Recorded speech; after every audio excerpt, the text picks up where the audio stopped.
जय हिंद दोस्तों, मैं हूं प्रभात। पीसीएस शिक्षा के मंच पे आप तमाम अभ्यर्थियों का हार्दिक अभिनंदन है। आज चर्चा के मुख्य बिंदु में एक बेहद ही इंपॉर्टेंट न्यूज़ है, जो केंद्रीय कर्मचारी या जितने भी राज्य स्तर के कर्मचारी हैं उनके लिए काफ़ी इंपॉर्टेंट है और खुशी का भी ये खबर है। तो जैसा कि आप हेडिंग यहाँ पे देख पा रहे हैं, कर्मचारियों को बड़ी राहत, सरकार ने 8वां वेतन आयोग किया मंजूर। तो इससे संबंधित न्यूज़ को मैंने पहले भी कवर किया हुआ है, लेकिन इसके ऊपर एक इंपॉर्टेंट अपडेट आया है जिसके बारे में हम लोग कवर करने जा रहे हैं। चलिए, तो सेशन में आगे बढ़ने से पहले आप सभी को याद करा दें कि यदि आपने चैनल को सब्सक्राइब नहीं किया है तो चैनल को जरूर सब्सक्राइब कर लें और लाइक शेयर भी करते रहें। आइए चलते हैं, बात करते हैं हम अपने सेशन की और इस न्यूज़ को देखते हैं। तो जैसा आप देख पा रहे हैं कि यहाँ जो मैंने रेफरेंस लिया है वो दैनिक जागरण का लिया है, जो कि 29 अक्टूबर के न्यूज़पेपर में फ्रंट पेज पे ही आप इस न्यूज़ को देख लेंगे। काफ़ी इंपॉर्टेंट ये न्यूज़ है। हालांकि अन्य जितने भी प्रिंट मीडिया और इलेक्ट्रॉनिक मीडिया हैं सबों ने इसको कवर किया है। तो सबसे पहले आइए देखते हैं कि न्यूज़ क्या है। तो जैसा आप देख पा रहे हैं, 1 जनवरी 2026 से लागू होंगी 8वें वेतन आयोग की सिफारिशें। आगे बढ़ी केंद्र सरकार, कैबिनेट ने आयोग की सेवा शर्तों को मंजूर दी है। तो सबसे पहले तो ये जान लें कि विथ इफेक्ट फ्रॉम 1 जनवरी 2026 से इसे लागू जरूर किया जाएगा, लेकिन अभी सिर्फ ये कमेटी गठित करने की बात की गई है। इसे जब भी ये कमेटी अपना रिपोर्ट देगी तो उसे 1 जनवरी 2026 से लागू किया जाएगा।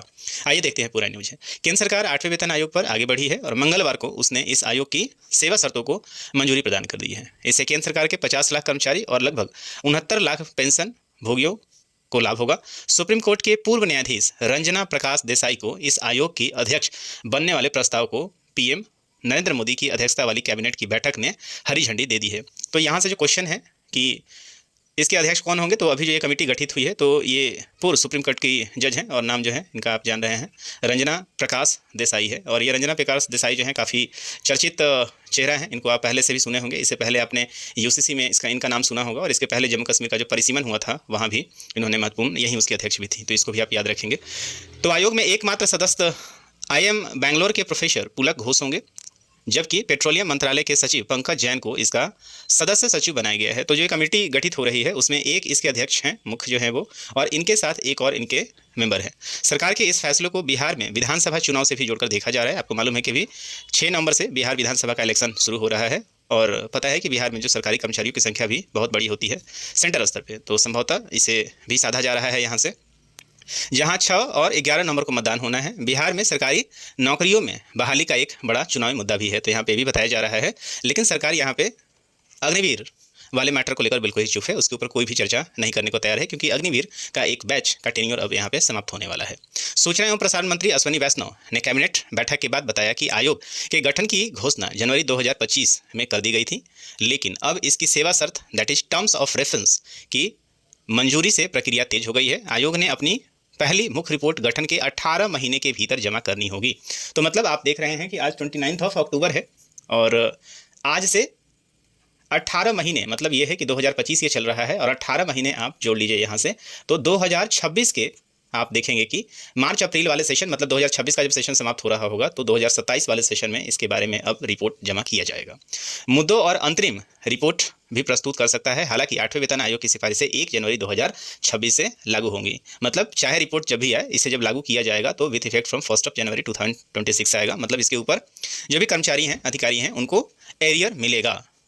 यह आयोग 7वें वेतन आयोग की अवधि जो 2016 से 2025 के समाप्त होने के ठीक पहले चला आ रहा है। तो अभी जो चल रहा है तत्काल ये 7वां वेतन आयोग है, जिसकी अवधि 2025 दिसंबर तक ही है और यहाँ पे ये समाप्त होगा। समाप्त होने के ठीक पहले अभी आप देख रहे हैं कि 8वें वेतन आयोग की सिफारिश कर दी गई है यहाँ पे। हालांकि आपको याद हो रहा होगा कि सरकार एक लंबे समय तक 8वें वेतन आयोग के ऊपर कोई भी चर्चा करने को तैयार नहीं थी, लेकिन कुछ समय पहले सरकार ने इसके ऊपर कहा था कि हाँ, जल्दी ही कमेटी गठित की गई कर दी जाएगी और इस बात को हुए भी अब लगभग 6 महीने से ज़्यादा हो चुके थे। इससे पहले जो 7वां वेतन आयोग था वहाँ सरकार ने जो नेट ग्रोथ दिया था वो केवल 14.3% दिया था, जो अभी तक के इतिहास का सबसे कम ग्रोथ था। इस बात को भी आप याद रखेंगे कि वृद्धि की सिफारिशें थी। इसमें से 1 करोड़ सरकारी कर्मचारी को लाभ हुआ था। माना जा रहा है कि 8वें वेतन आयोग की रिपोर्ट में महंगाई भत्ते, यात्रा भत्ते और आवास भत्ते में संशोधन किया जाएगा। कर्मचारी संगठन की लंबे समय से यह मांग थी कि वेतन संशोधन समय पर हो ताकि कर्मचारी की क्रय शक्ति बनी रहे। विश्लेषकों के अनुसार आयोग की सिफारिशों से सरकार पर 2.40 से लेकर 3.20 लाख करोड़ रुपए तक का अतिरिक्त वित्तीय बोझ बढ़ेगा।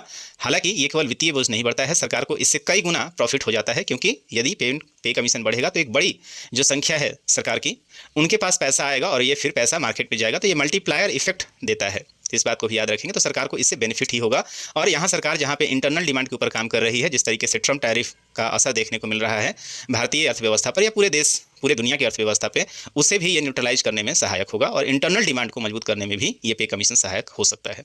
इससे घरेलू बाजार में कई उत्पादों की मांग में वृद्धि देखने को मिली है। कुछ अर्थविदों का कहना है कि आयोग को सिफारिशों से राजकोषीय अनुशासन बनाए रखने पर भी ध्यान देना होगा। बता दें कि आमतौर पर वेतन आयोग की सिफारिशें हर 10 वर्षों के अंतराल पर लागू होती है। 7वां वेतन आयोग फरवरी 2024 में गठित किया गया था। जब आप देखें कि 2016 में इसका टेन्योर समाप्त हो रहा था और इसे फरवरी 2014 में, आपको याद आ रहा होगा कि 2014 में ही बीजेपी गवर्नमेंट, जो एनडीए लेड गवर्नमेंट है, उनका आगमन हुआ था और जब कांग्रेस लेड जो गवर्नमेंट है उनका समाप्ति हो रहा था तो उन्हें पे कमीशन को हरी झंडी दे दी थी। हालांकि 2014 की ही बात है और इसे लागू किया था 2016 में। तो सबसे अर्ली पे कमीशन भी आया था, इस बात को याद रखेंगे आप। और इसकी सिफारिश से 1 जनवरी 2016 से लागू कर दी गई थी। जो ग्रोथ दिया गया था उस समय केवल 14.5% के आसपास ही दिया गया था। अब आइए चलते हैं पे कमीशन के थोड़ा सा इतिहास के बारे में जान लेते हैं। पे कमीशन क्या है, इसका इतिहास क्या रहा है, इसके ऊपर भी एक आर्टिकल यहाँ पे आया हुआ है जहाँ आप देखेंगे चौथे वेतन आयोग ने की थी प्रदर्शन के आधार पर वेतन की सिफारिश। तो यदि आप वेतन आयोग की स्थिति को देखेंगे तो स्वतंत्रता के बाद जैसे ही पहला वेतन आयोग जो है वो स्वतंत्रता के पहले ही रिकमेंड कर दिया गया था, दैट इज 1946 में इसे लाया गया था और 47 चूंकि देश आज़ाद हो गया था, तो चूंकि भारत में जो भी एग्जीक्यूटिव बजी है या नौकरशाही तंत्र जो है वो जनरली ब्रिटिशर्स के द्वारा ही लागू किया गया था और 1946 से 47 तक देखेंगे आप कि पहला वेतन आयोग लागू किया गया था। देश उसके बाद आज़ाद हो गई थी और उसके बाद स्वतंत्र भारत में जो पहला आप देखेंगे वेतन आयोग 1957 में लागू किया गया था। इस बात को भी याद रखेंगे।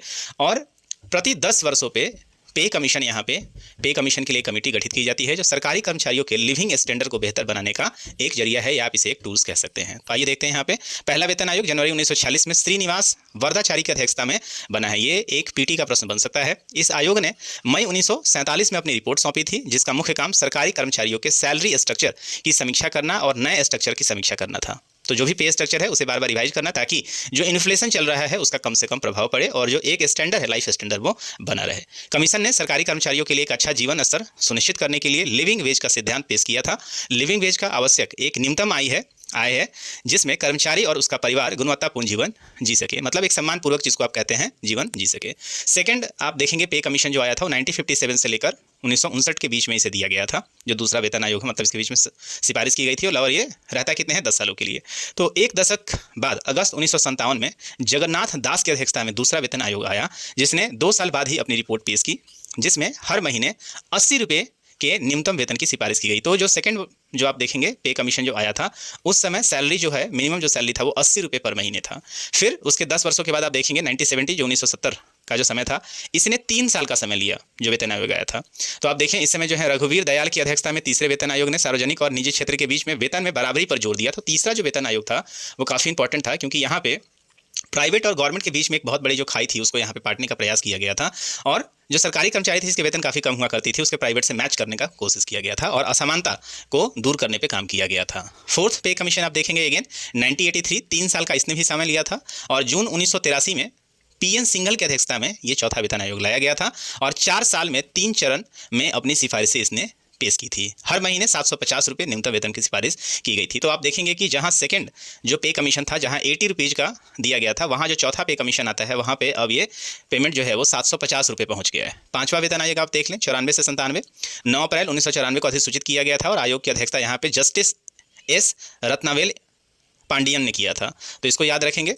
उसके बाद आप देखेंगे 6 पे कमीशन जो आया था यहाँ एक अच्छा ग्रोथ देखने को मिला था और 2006 में ये कमेटी गठित हुई थी। 2008 में इसने अपना रिपोर्ट दे दिया था जिसे लागू किया था 1 जनवरी 2006 से ही। तो यहाँ पे देखें जो न्यायाधीश थे BN श्री कृष्णा की अध्यक्षता में इसे बनाया गया था। मार्च 2008 में इसने अपनी रिपोर्ट दे दी थी और यहाँ पे आप देखेंगे कि पेमेंट की संरचना को इंट्रोड्यूस किया गया था, ग्रेड पे विचार किया गया था। तो अभी भी ग्रेड पे जो है वो बेस लाइन चल रहा है और इसने प्रदर्शन के आधार पर प्रोत्साहन को जैसा परफॉर्मेंस वैसी सैलरी पे बात की गई थी लेकिन फिर इसके ऊपर कोई काम हुआ नहीं। फिर आप देखते हैं 7वां पे कमीशन जो है वो लाया गया था आपका 2016 में। इसको आप याद रखेंगे। तो फरवरी 2014 में सरकार ने इसकी घोषणा की थी और 16 में इसे लागू कर दिया गया था।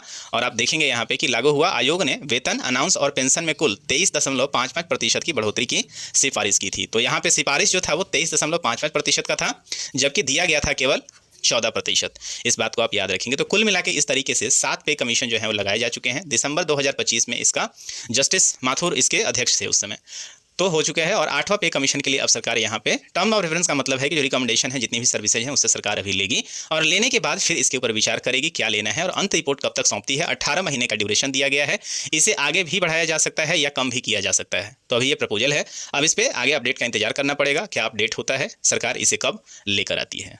तो मुझे उम्मीद है कि ये पूरा का पूरा सेशन आप समझ पाए होंगे और परीक्षा के दृष्टिकोण से भी इंपॉर्टेंट है और आम यदि आप कर्मचारी हैं, सरकारी कर्मचारी है, तो आपके लिए भी एक खुशी का न्यूज है। तो इस सेशन में इतना ही, मिलेंगे हम आपसे अगले सेशन में कुछ नए न्यूज के साथ। तब तक दीजिए मुझे इजाज़त।